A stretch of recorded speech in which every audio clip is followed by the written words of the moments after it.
Welcome to CISO's Insiders podcast, powered by GRC Consulting. In this podcast, we'll be interviewing leading CISOs and security leaders in the industry for light, eye-level conversations. Here, they share advice and tips, talk about their biggest accomplishments and failures, favorite drinks, key influencers, and much more. We encourage you to walk away with at least one insight that will help you better yourself or your business. Thank you for joining us, and we hope you enjoyed today's episode.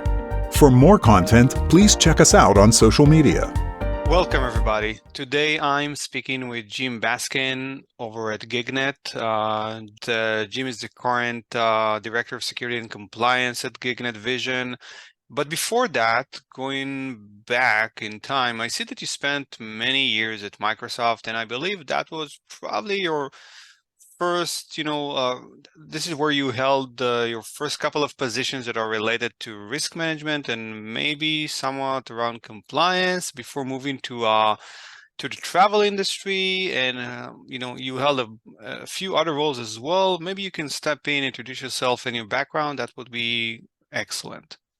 Okay, great. Thanks, Ben. So my career, I really came up as in project management, system development. And so tried to learn different things when I got into into technology, did stuff. I was a network system engineer, database administrator, did a network engineer.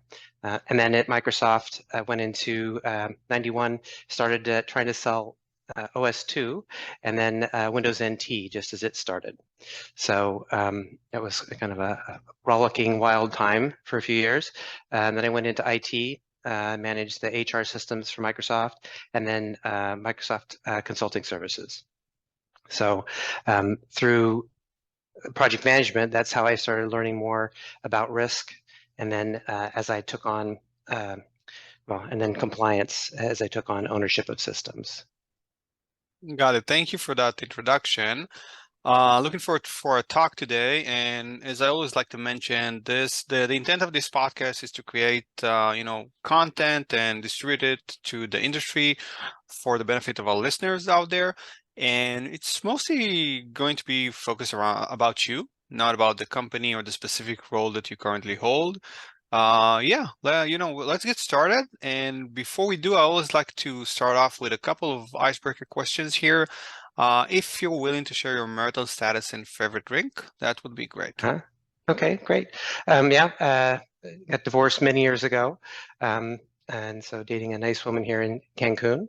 My favorite drink now is a extra añejo or extra aged tequila called Cava de Oro. So it's aged in wood, so it's got kind of the complexity of a Scotch, but it's but it's sweeter. Mm-hmm. Okay. So I really been enjoying that.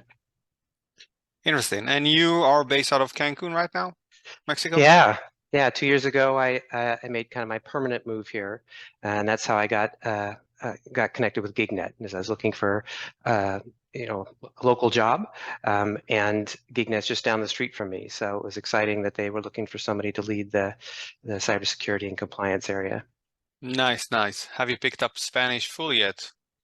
I'm working at it. I've been started with Apple Leisure Group, started studying Spanish about 4 years ago, and so now I can have simple conversations, and I'm pretty good at understanding, but I definitely need to get my grammar and learn more words.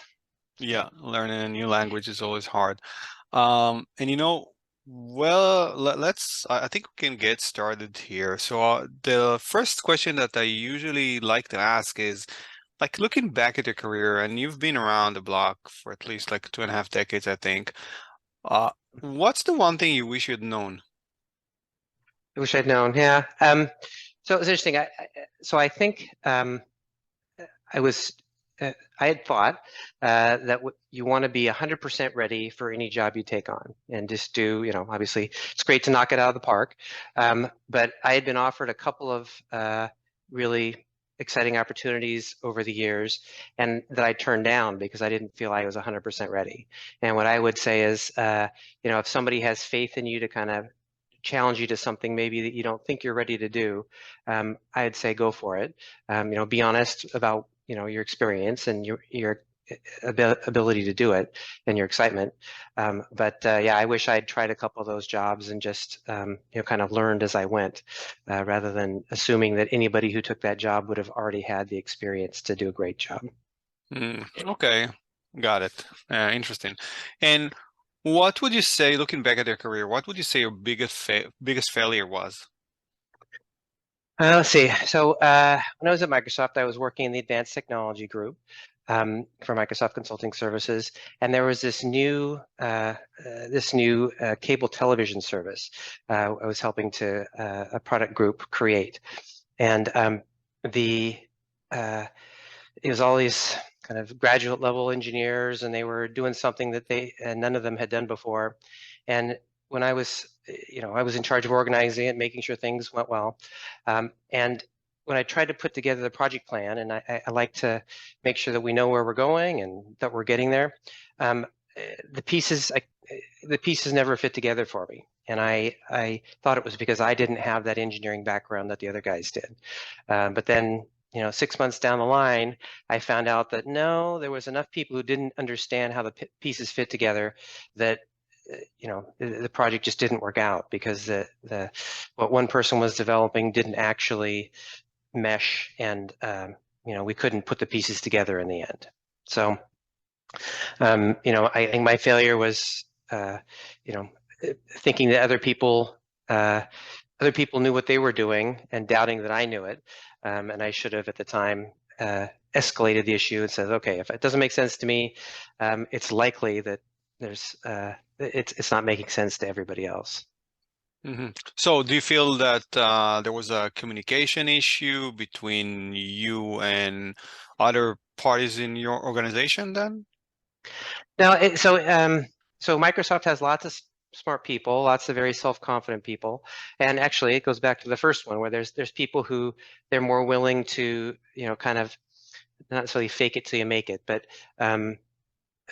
work with ambiguity, and even when there's something maybe they're not 100% sure of, they'll present a very confident demeanor.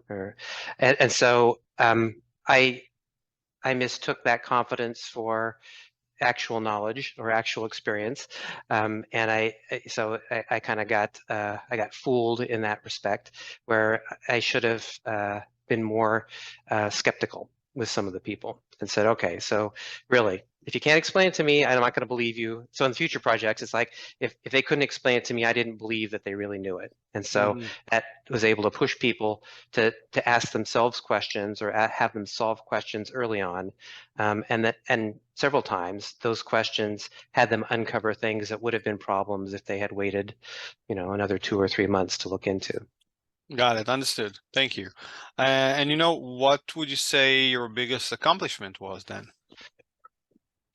So I was lucky enough to be the first person to work with the Exchange team. They were looking to move from a enterprise base, so about 100,000 people maximum, to network scale, internet scale. And so I worked with there and put together a team. We worked to prove that Exchange could scale first over 250,000, then over 1 million, and then actually we did a test over 10 million. So that was kind of the basis for Exchange in Office 365. I think it's the Exchange, it brought commercial Exchange out to telephone companies around the world. That was kind of the next step. And so, yeah, it was very exciting to have some influence where it actually, I could see it influence tens of millions of people. Wow, yeah, that's impressive. I definitely recall these, first years of, for me, with dealing with Exchange back in 2000. Yeah, that was interesting back then. Yeah. And looking at the industry right now and at the various professionals and vendors and whatnot, I mean, this industry has grown so much for I don't know, like past 15 years, I think, 10, 15 years. What piece of advice would you give someone that actually wants to pursue a career or, and eventually become like a senior director or even a chief information security officer of an organization? Mm-hmm. Well, to me, cybersecurity is the exciting area right now. It reminds me. So when Windows started in the 90s, there was it was interesting, but there was lots of little fragmented companies, people trying different things, a lot of stuff you weren't sure if it's going to work or not, very immature. And then things coalesced over time. They got to be some really amazing companies, fewer bigger companies, and then it got to be more, the kind of quality was much more standard. And I think cybersecurity is at that coalescing point where there's thousands of companies doing cybersecurity. And so I think it's a great time for somebody to get involved. I guess I recommend so that you could either take, I took the approach of learn, something about lots of different areas. And I'm happy to have that knowledge because, the CISO was my goal.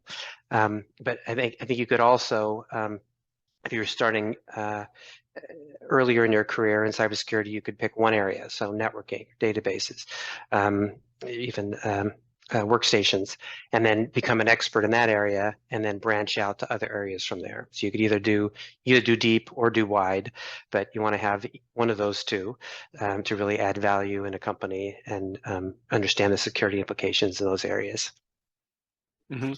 Let's expand a bit about, going deep versus going wide, because I think, that's a recurring theme. And I've had this discussion in the past with a lot of, colleagues as well as employees and other professionals in the industry. What do you think is better if you want to, progress into the seat of the CISO eventually? Would you say, start with going deep and then go wide from the get-go? Like, do you have any tips here? Yeah, it's a tough one.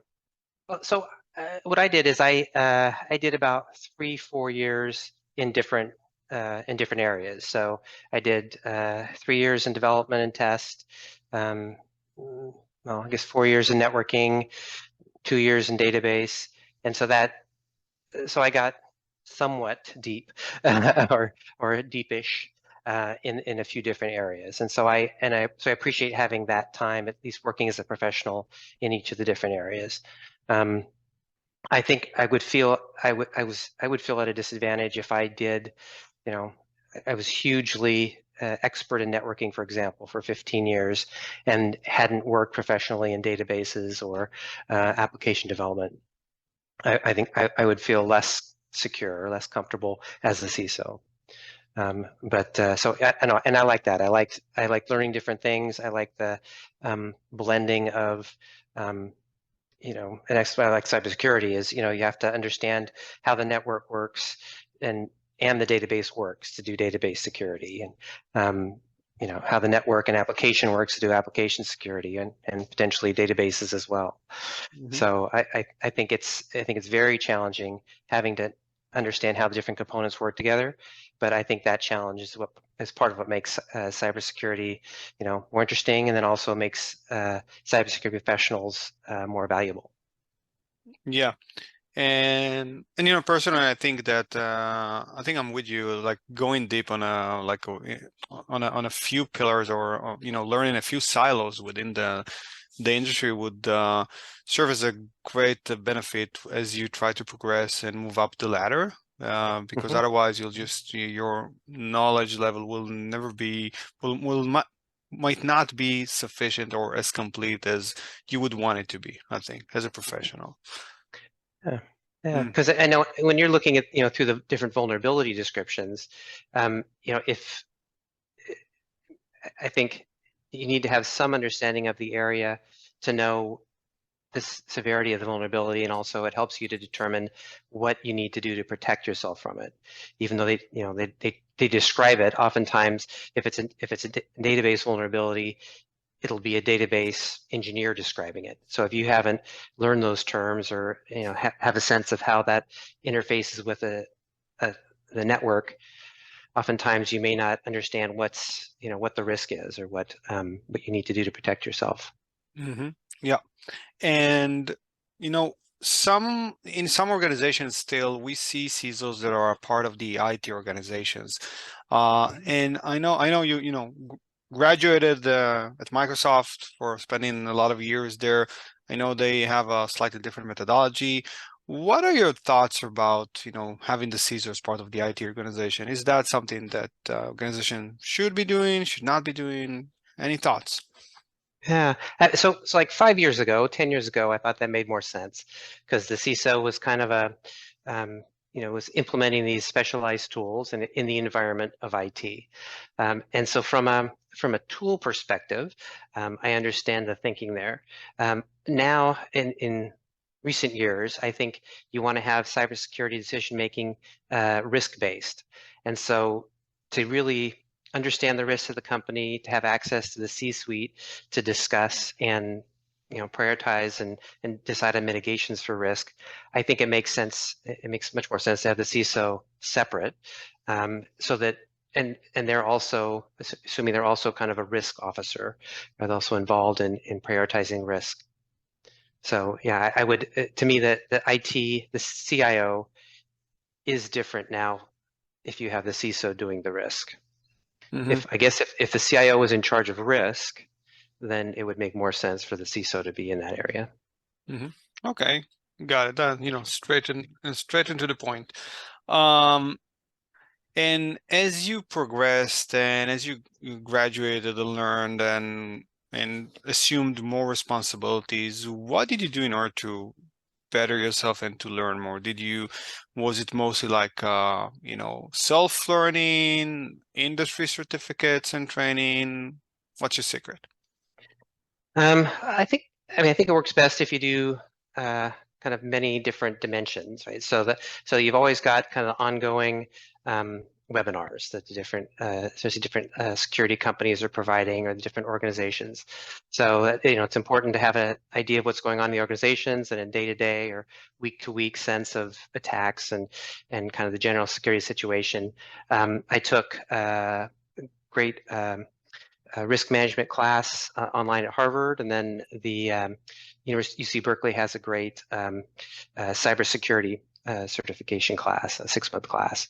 So I thought both of those were great because they give you a kind of a more well-rounded view of just kind of what the professional viewpoint is there, what the overall situation is, and then of course cybersecurity. There's so many different areas and tools. It takes a long time to learn about that. So I appreciated having an organized, long-term curriculum related to that.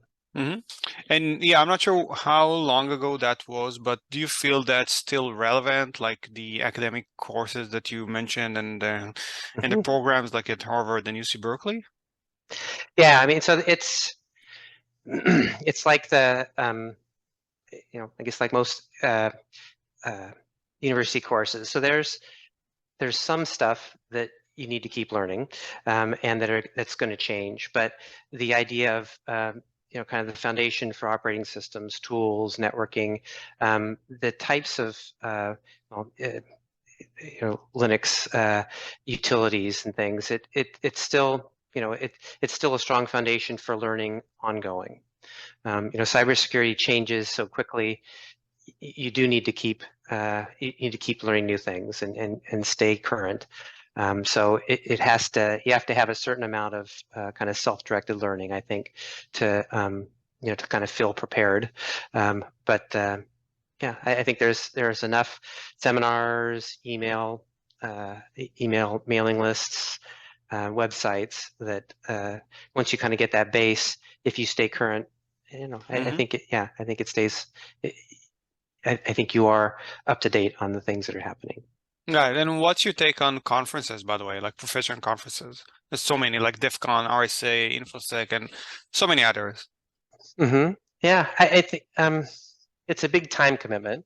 I think it's great to go to them every so often. I mean, so GigNet, here it's a more of a startup environment, so it's tougher to get away, for a few days or a week at a conference.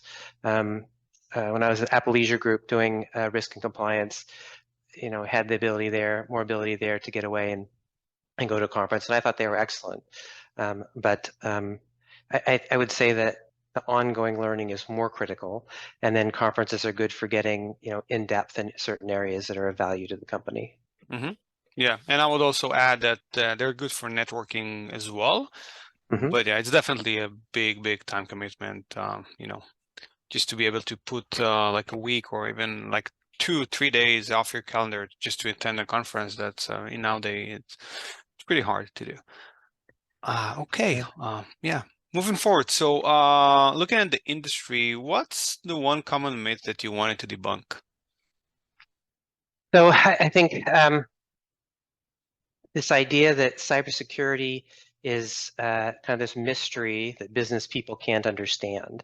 I think we need to learn to explain it, cybersecurity, in a way that people in the company understand the risks, they understand our value to the business, and they, and usually it's risk-based, but they can really make decisions in, the value of a new cybersecurity tool or a new cybersecurity engineer, so that, yeah, we take kind of the black magic dimension out of it as much as possible.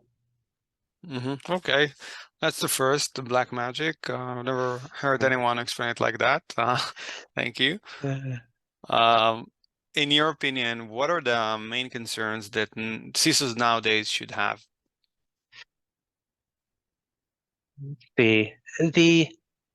Well, the big players in for malware and ransomware are getting so organized. I mean, whether it's a country, which, obviously those groups are well organized, but the criminal groups are getting so professional, and putting, and getting very well organized with resources. I think our industry is going to it needs to get organized. We've got a lot of great groups organized by law enforcement, some private groups with law enforcement, but I think the way that we're going to be able to defend ourselves from these advanced groups is getting together ourselves and really participating in shared knowledge with user and law enforcement groups, and then also we're seeing that the companies that sell our cybersecurity tools are consolidating, and so I think that's going to continue. And so, I think with that consolidation of us as users and also more powerful tools that are consolidated, I think we need to have that happen and work together in order to be able to defend ourselves. Thank you for that. And so we've started speaking about the CISO role and the industry in a nutshell. In your opinion, what are the most important skills that CISOs should have nowadays? Because as you mentioned, it goes back to the question about the role of the CISO as part of the IT organization, where, in the past it was more of an IT related role. Nowadays it's more of a, like, I would say business role, I think. But what are your thoughts on that? Yeah, no, I think, it's coming from a fairly technical role. I know it's sometimes people hesitate to say business or think of soft skills, but I think and one thing I like about how I perceive the CISO role, I think we need to understand the technical aspects of the current threat landscape, tools that are going to protect us at different levels. So for example, I think there's, let's see, with GigNet, I want us to get us to a safe level, but there's, and a certain level of spending. And if you want to get to the next level, I think it's, a bigger chunk of money, right? So you need to, like if you look at the areas of the cybersecurity framework, the 5 different functions. If you are weak or very weak in one area, that's going to hurt you. So I think you need to be strong in all 5 areas, or in this case, so let's say medium in all 5 areas. And if you're spend a lot of money in 2 or 3 areas and nothing in the other 2, people are going to be able to get in and do a certain level of damage to your company that you don't want.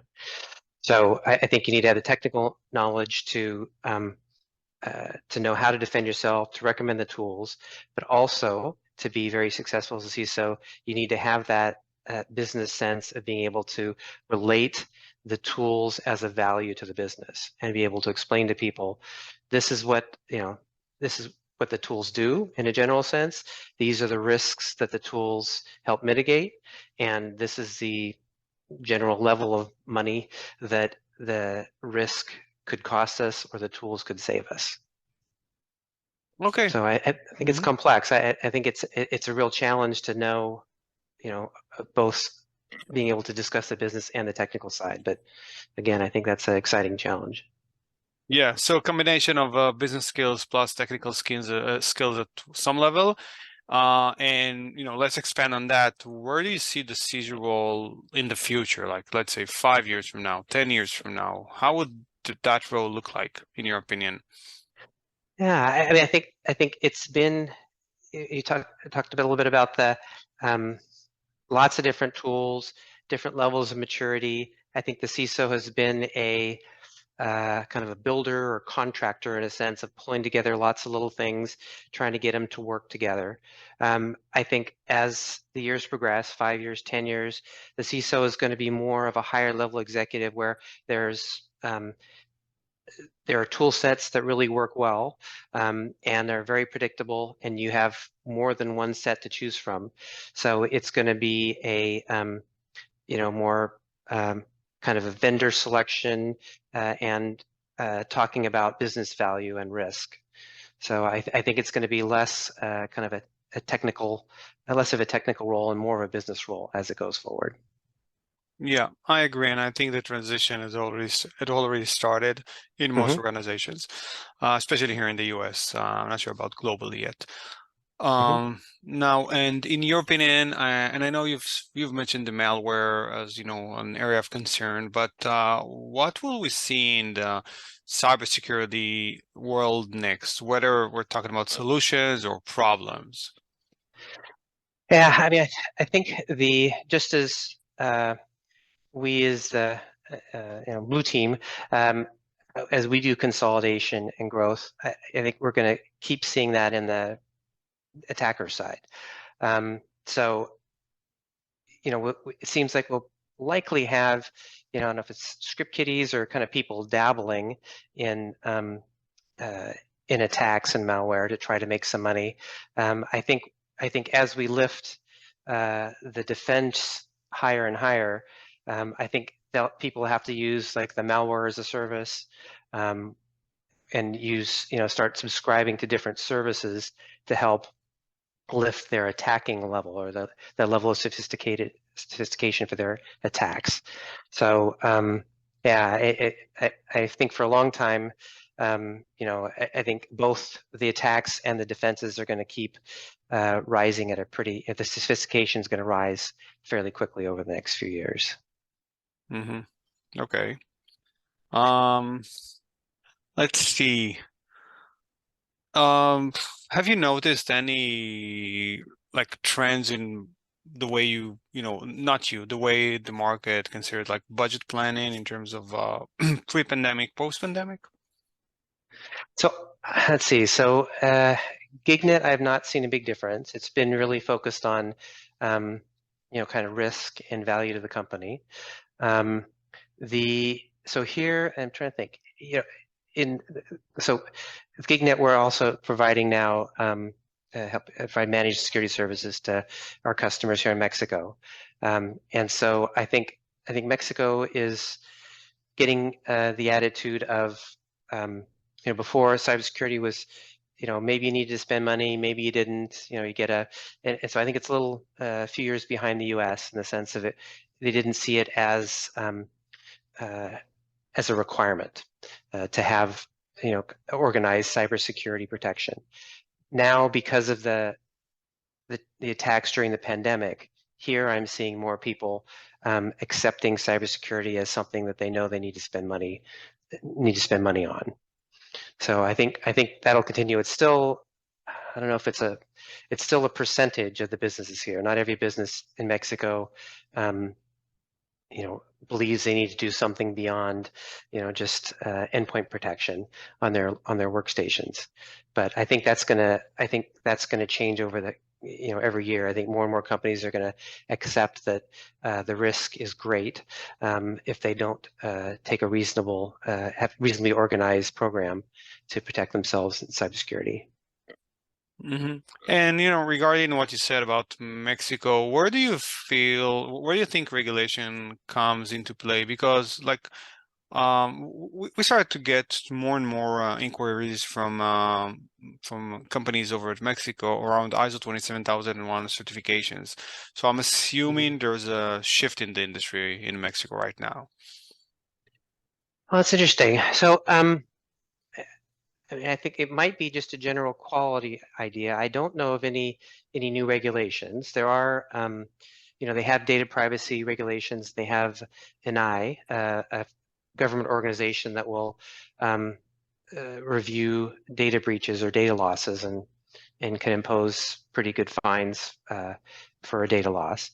But yeah, so I'm not aware of new legislation that's going to kind of demand more quality. I think I would imagine it's more of an interest in becoming more kind of globally competitive and the ability to show good quality in planning. Mm-hmm.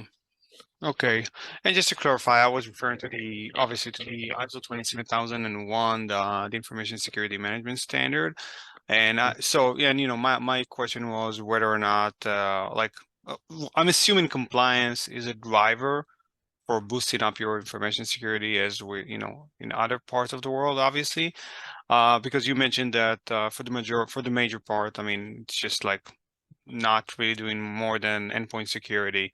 So, but from what you said, I understand that there is some level of compliance there, probably not at the same maturity level as perhaps other countries, but there is a level of that, right?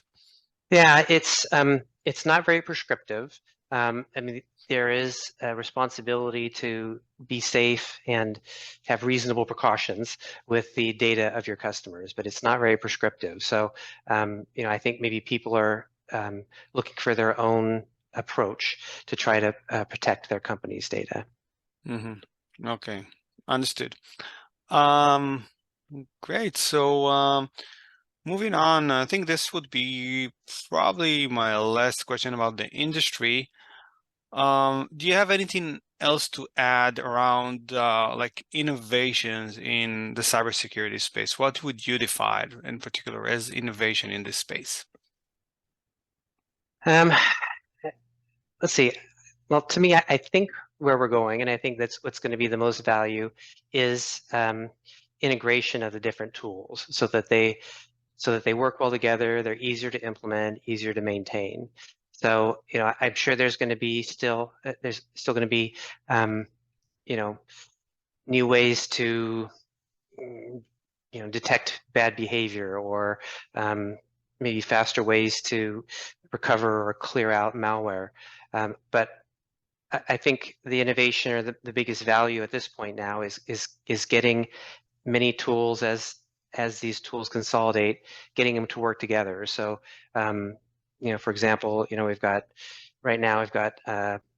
XDR for the endpoint detection and response. We've got the backup. We've got phishing. We've got the tool to evaluate the links and see if they're safe or not. I think we'll see suites of tools that cover a wide range, a wide spectrum of protection, backup, so that it's easier for somebody potentially with 2 or 3 tools to have a pretty robust cybersecurity program rather than needing 10 or 15 of them. Okay, and as a follow-up question to that, do you have any particular stand on security compliance automation platforms? No, let's see. So I've used some compliance platforms, but I'm trying to think. So even at Microsoft, I mean, I did fine for the most part with Excel. If we're just trying to, we're trying to meet, a set of requirements and track what we did on those. I'm sure some of I've looked at them. Some of them seem nice, but I haven't seen anything that's like, wow, it really, I really felt it was going to make my life that much easier. Okay. Switching gears here. Let's talk a bit about vendors, not too long. If you were a vendor, what's the one promise to yourself that you would never do when trying to engage with a new customer? Well, certainly, I guess it'd be, lie or tell something that wasn't true. I guess I always have, this I helped with, sales at Microsoft, and I help with sales at GigNet, and so I'm careful if I say something to make sure that it's accurate, and then if I don't know, just say I don't know. But yeah, I know it's, a big thing like with sales is you're supposed to, understand what the customer needs, and then, and then talk about how you can help fulfill that need. But it's so hard to get customers to talk about what they need sometimes. You just want to say, oh, I can do this, I can help you here. And so, I know people do that for me, and I know I've done that to other companies. And of course, if somebody tells me, oh, I've got this great solution and it does da da da, and I just say, I don't need that, thanks, hang up. So, it's an interesting, I don't know, not say a game, but I know you want to make the sale, you want to help people as a vendor, and as a customer, you've got a million things going on. So you don't want your time wasted by people who are doing stuff you don't really need. So a bit of it is just chance. Sometimes the person mentions something that you happen to need. Okay, then you start talking, or they choose something that you don't need, and then maybe a tool that would be very useful gets shut out. But it's just kind of the dance. I guess it's the dance that you do. Yeah. So what it is that you are looking for in a vendor when engaging with the vendor as a customer? Yeah. So I guess let's see. So I appreciate the salespeople who've been around a while and know that there's often not a perfect answer for things or not an easy answer for things. I guess I want a vendor who knows enough to tell me when they're not sure a product's going to work or where the shortcomings are of the product, because it's there's not many things. I'm trying to think if I've found anything that does 100% of what you want or what you expect. So I think initially the salesperson, there's a connection there, there's a trust there, and then for companies that I stay with, the companies are reinvesting in themselves. They have good people. They're growing. They have partnerships with either partnerships or they consolidate with other great companies. So I feel like the tool that I'm investing in today is going to keep getting more and more capable. And so if it's not one of the 2 or 3 top vendors, in the end, it's still going to be something that I guess I feel like my investment and my learning is going to last for several years, not like I have to replace it next year. Okay. Thank you for that. So just to, do a quick recap and make sure that I understood, basically what you said, in other words, is that you're looking for a long-term relationship and for long-lasting, whatever it is, pieces of technologies or even services from a vendor. Was that okay?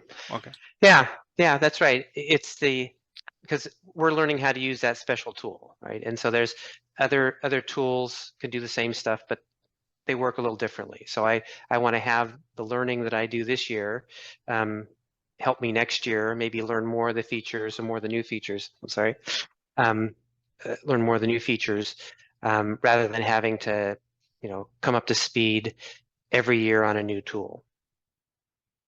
Got it. Okay, thank you. We're almost at the tail end of our time today and the end of this episode. Would you like to name drop specific individuals that were very influential to you throughout your career? Yeah, I guess I have a couple who are great. So my last CISO, Dave Whipple, he came up and I think spent 20 or so years in the military and worked in the Pentagon and other things. And his just his ability to focus on the business value. He was at Apple Leisure Group, and he really kept, he kept great attitude, supported his people, and he talked with everybody in the company. So he made cybersecurity approachable and very understandable. So I've tried to do that as I go to other companies, is make sure people know valuable, that if they make a mistake, just tell me about it. We're not trying to catch them on things. We're not trying to punish them.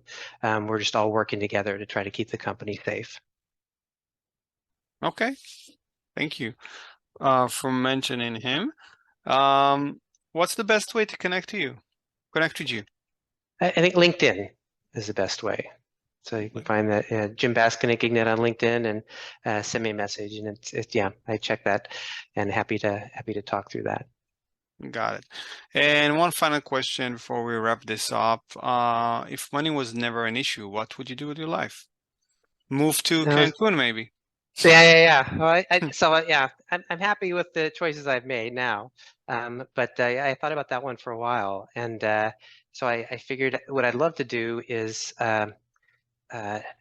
start an archaeology company, and so kind of start unearthing some places, and then having kind of the museums and the ability to protect what we unearth, because I know that's a problem, is the people dig stuff up and then it gets sold on the market, on the world market. So having it so that it could be saved and shared with the world would be great.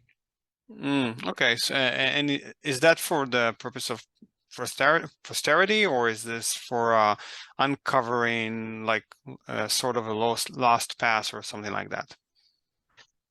I just like digging stuff up and finding things. So I know in Yucatan Peninsula, right where Cancun's located, there is potentially thousands of Mayan cities that are underneath the jungle. But once you uncover it, now it's can be attacked by the environments and can be degraded. So they just leave it buried. And also so people don't steal the artifacts that you uncover. And so it'd just be exciting to just see, what did people look like? What were their cities like? What did they develop? What was their art? 1,000, 2,000 years ago, 3,000 years ago. Yeah, and even more. Well, Yeah. Nice, good. So yeah, I think with that, any final notes before we break this off? No, it's a pleasure to talk to you. I heard your other podcast. It was great to hear from those other people, and yeah, thank you for having me. I appreciate it. Yeah, thank you for taking the time and providing these insights and honest answers to my questions. Okay, have a wonderful day. You too. Thank you.